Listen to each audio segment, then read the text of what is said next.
Hello everyone, welcome to another tea time with Orly. So as always, let's have some tea to start our chat.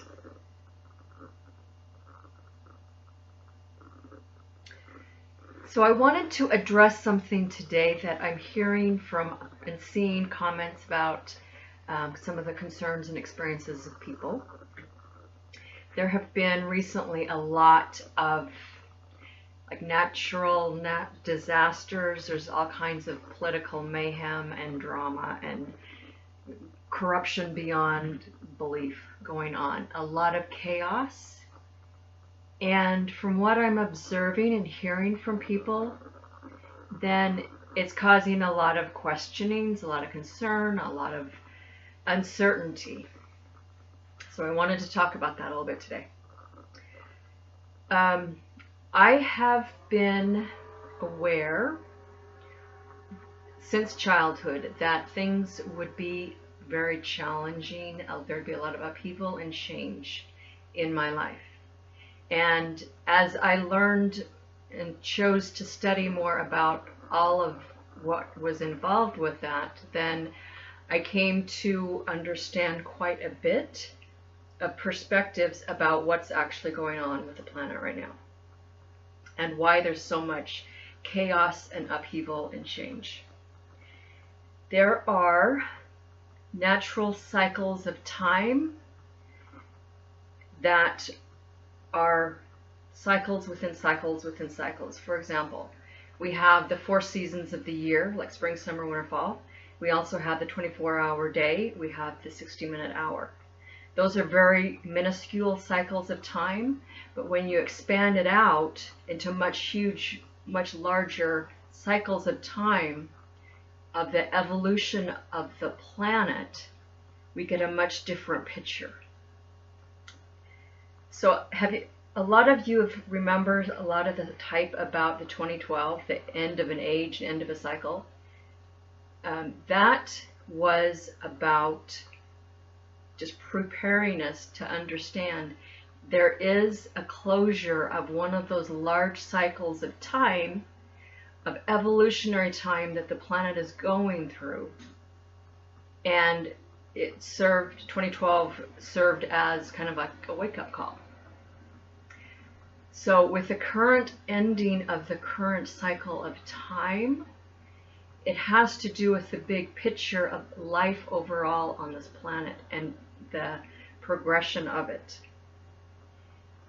And one of the indicators that this big long cycle of time is ending is the chaos that's occurring. And so you can look at it in 2 different ways, or among other ways, but 2 general ways. One, you can look at it as, oh, there's so much chaos, so much negativity, separation, drama, hurt, and go into deeper fear and anger and fighting. You can go into the downward spiral in response to all the changes. Or you can step back and say, wow, maybe there's something here I need to look at. Maybe there's a message here in all of this outer chaos that reflects some of the chaos and doubt and fear that I've carried within myself that perhaps I haven't wanted to look at. Perhaps I've been afraid of looking at it, or didn't know how to deal with some of these things that I'm feeling. So that's an invitation for you to look at those things, to go into the anxiety, into the depression, the fear, the uncertainty, the doubt, and really learn how to connect with yourself so that you can work with those difficult emotions and move beyond them to understand the bigger picture of what those fears and heavy emotions are trying to teach you. There's an archaic pattern of life that's written into the DNA of life, literally. One of the ways that we recognize that, or the way that we've titled that pattern, is known as the hero's journey. And so if you are aware of that cycle or that story, then I then you can follow along and see how that plays out in your life. If you've not heard of or you're not familiar with what the hero's journey pattern or archetypal story is, I encourage you to go look it up. So the beginning of that journey, there's always the underbelly, there's always the dark side, the dark night of the soul, the deconstruction, the letting go and release of things that no longer serve, things that are not healthy. And when a lot of that deconstruction happens, that's when a lot of the negativity and the garbage and the separation and the chaos and conflict and war and all of that negative stuff comes to the surface, because it has to. You cannot leave it behind if you don't know what it is. You can't get beyond it and learn how to do something different if you don't understand what the negativity and all of the chaos is about, what's driving that underneath the surface. So as ugly as it may seem, as frightening, as disconcerting as it may feel, it's a very necessary step that, as a whole, humanity has to go through. And for those of us in America, it absolutely is required. Because in my opinion, Americans have for too long allowed themselves to be distracted by shiny bright objects, TV, technology, toys, ball games, anything, so that they don't have to look at what's actually going on.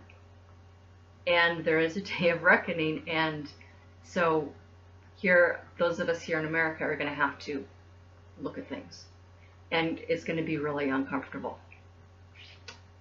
However, there's always the gift in the darkness. And having done a lot of my own inner healing work, I can say with absolute certainty, there is always a wealth of information, a wealth of insight, and necessary learning that's underneath all the darkness and the muck, if you're just willing to go into it. To not get so overwhelmed by the initial wall of fear that it turns you back and you run away and say, no, I can't deal with this right now. But instead, I encourage you to lean into it. Go into the feeling of uncertainty that you're feeling, the anxiety, the depression, and ask yourself, what is on the other side of this? What can I learn from the thing that is triggering this anxiety, the thing that is triggering this fear that I feel, this anger that I feel, where I want to lash out and jump at somebody just because they have a different belief system than me, or they're a different religion, or all of the things of separation that the mainstream media and society, conventional society has encouraged you to argue about and separate yourself from. Look beyond that and say, what is the real game here? What is the thing that's truly driving my fear and uncertainty? Because I promise you, if you can look at that thing and deal with that emotion of anger, of fear, of uncertainty, whatever it is that you're feeling, on the other side of that is great learning and insight and strength and peace, so that you no longer fall prey to the winds of change. You can stand and look at it and understand what it is that's, as the swirling of chaos goes around you, and understand what it's about.